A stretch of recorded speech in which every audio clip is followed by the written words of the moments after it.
In the year 10,191, humanity can travel through space, thanks to a valuable substance called spice, which is only found on a planet called Arrakis. The locals are known as freemen, and are treated cruelly by the Empire because nobles have come to the planet to colonize and control the supply of spice. For many years, the Harkonnen family was in charge of Arrakis, but one day the Emperor kicked the Harkonnens out, and the Atreides family took over. However, the Harkonnens never stopped plotting revenge, and eventually send an attack on Arrakis. To regain the leadership of the planet, most of the Atreides family is killed, except for the son Paul and his mother Jessica, who escape to the desert and meet with a freeman. Jessica belongs to the Bene Gesserit, an organization that is secretly made up, a prophecy that makes some freemen believe Paul may be the chosen one, who will save them from the Empire. Paul proves himself in a fight, and the freemen agreed to take them to their town. However, everyone else in the universe thinks there are no members of the Atreides family left. The leader of the Harkonnen family, Vladimir, rewards his nephew, Robin, for completing the mission by putting him in control of the spice production on Arrakis in the desert. Paul's group rushes to hide when they hear a spaceship drop a bunch of Harkonnen soldiers. They leave a body behind his bait, and when the soldiers come closer, a thumper begins calling for the giant worms. The Harkonners hear the noise and guess the plan, so they fly to the nearest rock formation. At that moment, an eclipse makes the sky dark, and the freemen use the chance to shoot at the soldiers with their laser weapons from afar. One of the soldiers comes down to check on the fallen bodies, so Paul rushes to steal a blade and starts fighting the guy, showing off great skills before killing him. A second soldier appears behind Paul, but Jessica immediately beats him to death with a rock. Once the battle is over, the freemen extract all the water from the dead bodies. Jessica suddenly throws up, and the others think she's disgusted by the sight, but she's secretly pregnant. Then all the soldiers' bodies are piled up, and the freemen call a giant worm to devour them. Meanwhile, Robin is told that he should move his troops away from freeman territories because they're losing too many men there. Furious, Robin begins beating up his assistant while yelling that they're losing men to rats. Eventually, Paul's group reaches the freemen's town.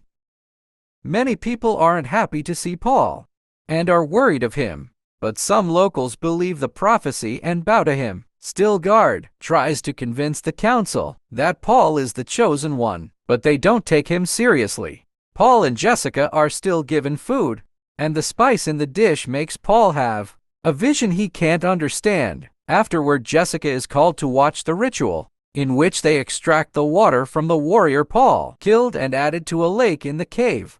Stilgar explains that this is one of thousands of water caches created by the freemen to help terraform the planet. Then he reveals the Reverend Mother is dying, and they would like Jessica to take her place. Jessica accepts for the sake of helping Paul. She's taken to a cave, where the Reverend Mother touches her face, while the freemen outside pray. Next, the freemen give the water of life to drink, explaining that the poison frees the soul, and will kill her but will also help her see. Jessica takes a sip, and immediately starts having a convulsion, as the fetus inside her changes. As her eyes turn blue, the Reverend Mother realizes she's pregnant, and calls the ritual a mistake. After the Reverend Mother dies, an argument ensues among the freemen. Some think it was a miracle that Jessica survived while pregnant, and it proves the prophecy, while others think the prophecy is a lie created by the big families, and that their savior shouldn't be an outsider. All interrupts the fight to explain his mother had been trained to survive poisons, so it wasn't a miracle. He also says he has no intentions to lead, and that he only wants to fight beside them, but his humility only makes Stilgar more sure that he's the chosen one. When Jessica wakes up, she tells Paul that the baby can now talk to her, and they should drink the water too. Sometime later, Paul is given a tent and some food to make a trip through the desert so he can learn the freemen's ways. Paul carefully walks on the sand, but he isn't very good at it, so Cheney joins him and teaches him how to improve his technique. She also teaches him many things about the desert and being a freeman, and as they start spending time together, they begin falling for each other in town. Jessica continues to talk to her baby and begins planning how to make the non-believers change their minds. A few days later, a harvester appears in the desert to gather spice. The freemen come out from their hiding spots in the sand for a surprise attack, killing a bunch of soldiers while moving expertly on the sand, which gives them an advantage. The enemy has also brought an aircraft along that opens fire on them, so the freemen rush to take cover under the harvester. Cheney and Paul come out and bring out to more soldiers. Then Paul acts as bait to get the aircraft's attention on him, and Chan brings it down with her laser gun.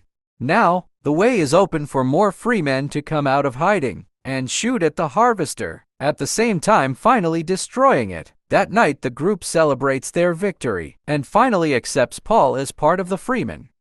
They give him a warrior name and hug him as an official welcome. The next day Paul watches Stilgar ride a worm and takes off his family ring, accepting he isn't in Atreides anymore.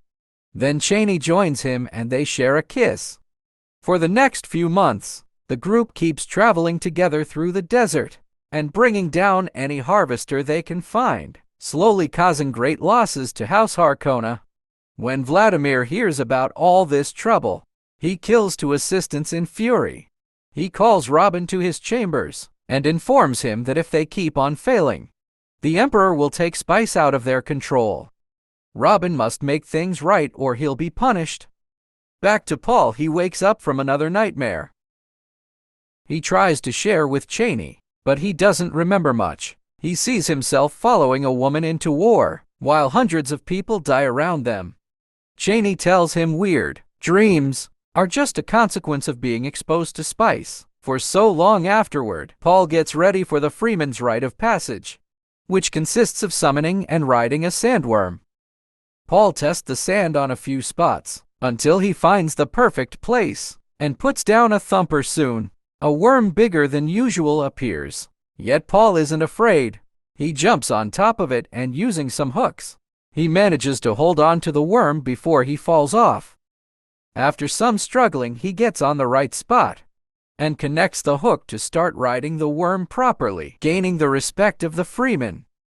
Everyone cheers for him, but some of them also bow, since this is also part of the prophecy. The news quickly reaches Jessica, who asks her followers to spread the word. She decides to travel to the south to gather followers there, but Paul doesn't go with her. When he says goodbye, he realizes she's the woman in his dreams. Sometime later, the Freemen attack a spice depot, which destroys 80% of the enemy's harvest. Furious, Robin gathers his troops and flies to the desert to look for the Freemen. They can't see them anywhere, but Robin makes his men shoot down the rocky formation anyway, causing a huge explosion and a thick dust fog. Then Robin and his soldiers leave their ships and begin walking through the fog, giving the Freemen the chance to surround them and start killing them one by one. Terrified, Robin and his men try to escape. However, the Freemen start shooting at the aircraft too. Robin barely manages to hold on and almost gets killed in the process. But a guard shoots the attacker off the ship, and they get to escape. Meanwhile, the Emperor is worried about the Freemen gaining power, and his daughter, Princess Erlin, advises him to let the conflict turn into a full war. Later, in private, Erlin tells Reverend Mother Helen that she suspects the Freemen's new prophet is Paul. Helen confirms it but tells her not to tell anyone, especially the Emperor, because if the great houses find out about the massacre of the Atreides family, her father could lose the throne. She's also making plans for the Emperor's nephew, Fade, to take over Rakis. Speaking of Fade, he's getting ready for a fight and tests his new blade on a servant, quickly killing her, yet still complaining about the sharpness. At the same time, his opponents are given a mysterious injection, and it's revealed they're 3 prisoners from the Atreides family. Then Fate enters the arena, where Vladimir and thousands of people have come to watch his battle. On his birthday, he kills 2 of 3 opponents in just a few seconds, But the third one wasn't given the poison, and offers a fair fight. Fade realizes he's being tested. So he takes off his body shield to show off, and continues to fight the prisoner, telling the guards not to help him. His opponent tries his best, but Fate is still a better warrior, and Fate kills him as well, gaining an ovation from the crowd. Later the day, Fate complains to Vladimir about the trick, but Vladimir tells him he passed the test and can have a ruckus. Vladimir also explains he plans to bring down the Emperor and wants Fate to take over. On his way down, he notices he's being followed by Margot, a member of the Bene Gesserit. Fade realizes he's seen her in his dreams, and Margot manipulates him into following her to her room, and they get dirty together. The next day, Margot informs Helen and Irulan that the bloodline has been secured because she's pregnant with Fade's child, just as planned. At the same time, Vladimir declares Fate the new governor of Arrakis. In the desert, a band of smugglers lands a harvester to gather some spice, but the Freemen immediately activate hidden mines and open fire to destroy all their equipment. Paul jumps on one of the smugglers, but he stops his attack when he notices it's Gurney, the war master that used to work for his family. Paul tells the others not to attack anymore, and reunites with his old friend with a hug. Afterward, Gurney and his men start traveling with Paul's group. Gurney tells Paul that he should use his power to control the Freemen and get revenge, but Paul is scared of doing so, because his visions lead to a holy war, with millions of deaths sometime later. Gurney reveals he knows where the Atreides family hid all their firepower. Paul starts seeing things different, because all that power could help him get freedom for the Freemen. They tell the others and travel to the hidden cave, where only Paul's DNA can open the door. Inside they find 92 atomic warheads. In the meantime, Jessica arrives at the south and continues to spread the word about Paul's achievements. She also meets with the Maker Keeper, who shows her how the water of life is done. Inside a temple, the Keeper summons a baby sandworm that she drowns in a small lake to then extract its poison. When the poison is done, Jessica uses her power to force the Keeper to share the water with Paul when he comes, which is forbidden. Sometime later, Paul finds Cheney staring at the sun and discovers her face is burned. Suddenly, he wakes up and finds all the Freemen looking around because they can hear explosions. It turns out Fade is attacking their town, effectively bringing it down with heavy artillery shot from aircraft. When Robin arrives, he confronts his brother Fate for taking his place, but Fate quickly knocks him down and forces him to kiss his feet. Then Fate meets with a friend of Cheney's, who was captured during the attack, but since she refuses to share any information, she gets killed. Back to Paul's group. They rushed back to their town to help the few people that managed to survive the attack. They receive a message from the south saying the leaders are gathering to discuss the situation, but Paul refuses to go because he's afraid of his visions. When he touches the sand, he has the same terrible visions again, but Cheney convinces him they have no choice if they want to survive. The entire group rides a bunch of sandworms and finally make their way to the south. Paul enters the temple, and the Keeper gives him the water of life, which he drinks without hesitation. He has a vision of his future sister standing on a beach and telling him the truth about their family. By the time the rest of the group arrives at the temple, Paul's vitals are so low that he looks dead. Cheney is furious and tells Jessica she should fix it, but Jessica uses her power on Cheney to force her to finish the ritual. Cheney combines her tear with a small amount of the water of life. Then she drops the liquid on Paul's lips to make him wake up. Everyone bows because they consider this a miracle, but Cheney slaps Paul and then leaves in a huff. Afterward, in private, Paul explains to Jessica he can see all the futures and understand the past. He's also seen his entire bloodline and learned that Jessica is Vladimir's daughter. Jessica claims she didn't know either until she drank the water. Paul announces that if they're Harkonnens, then they shall fight as them, marking the beginning of Paul's descent from savior to tyrant. Paul then makes his way to the war council, where all the free men are praying. Cheney tries to tell them they're being manipulated by the prophecy, and that this will end up badly, but nobody believes her as Paul walks to the middle of the room. The locals discuss if Stilgar should die, so Paul can take his place as a leader, but Paul yells at them for wanting to get rid of a fantastic warrior. Then he offers a grand speech, talking about himself as a prophet and surprising everyone by mentioning things from a random person's past he only knows thanks to the water. Everyone is impressed and falls to their knees again, accepting Paul as their leader for good. Then Paul puts on his father's ring again, calls himself the Duke of Arrakis, and promises to bring green paradise for the freemen. Everyone except for Cheney chants his name, ready to fight for him moments later. The Emperor receives a message from Paul, challenging him for the throne. In private, Helen tells Erland that her father will lose the throne, no matter who prevails, but her family can remain in power if Erland marries the victor. Sometime later, the Emperor's army arrives at Arrakis. Paul makes a plan with the freemen and reminds them to capture the Emperor alive. Vladimir sees the arrival too and tells Fate to warn all the great houses. Soon the Emperor meets with Vladimir and his nephews to demand information, but since Vladimir knows nothing about what's happening in the south, the Emperor makes a guard punish him.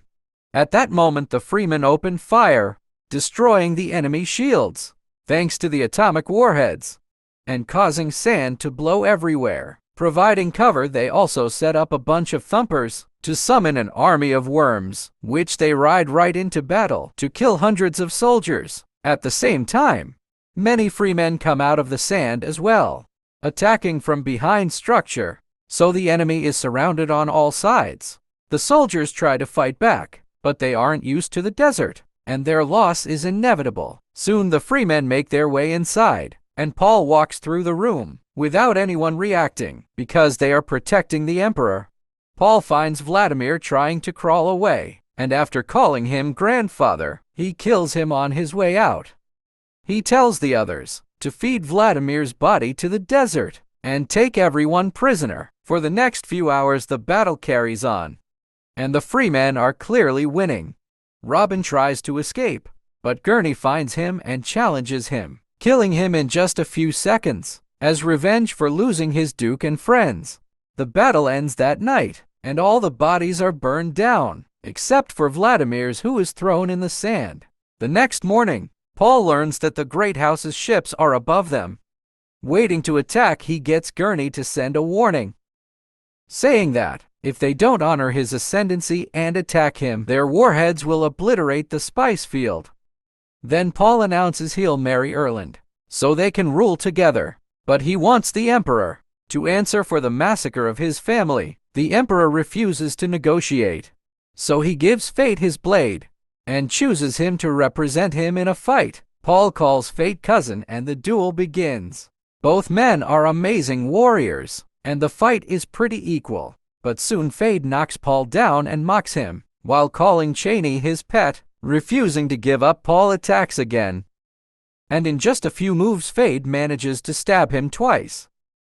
However, this was a trick by Paul, who has made himself vulnerable, to bring Fate close and stab him right in the heart, killing him as the Freeman champ. Paul's name, Irielin, has no choice but to accept the marriage and give Paul the throne. Paul extends his hand and forces the Emperor to kiss his ring, causing everyone to bow upset. Cheney leaves the room while Gurney informs them that the great houses have answered, that they'll honor Paul